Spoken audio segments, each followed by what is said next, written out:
sila sa teacher. So kinsa ang spiritual ni. So kuha og bato dili. Kuha og bato. So ayan yung entertain ang atong bisita. So wala po.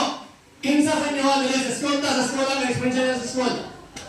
Kinsa sa inyo dili nga maulawan every time nga mutubag siya mali sa ilang school or sa ilang teacher. Kaya maulaw siya exam. Dahil kamay sa score, maulaw siya. Naman niyo dili? Ayaw mo ka ayaw mo ka kaya ka nanawag karon posible nga wala mo na-improve, wala ninyo na-discover yung mga purpose, kaya isa lang ang mga nagawa ninyo. So make it honestly. No, honest na. So ayaw mo ka isa lang, naman. So ang gusto, discoveryhan natin ninyo. Every time,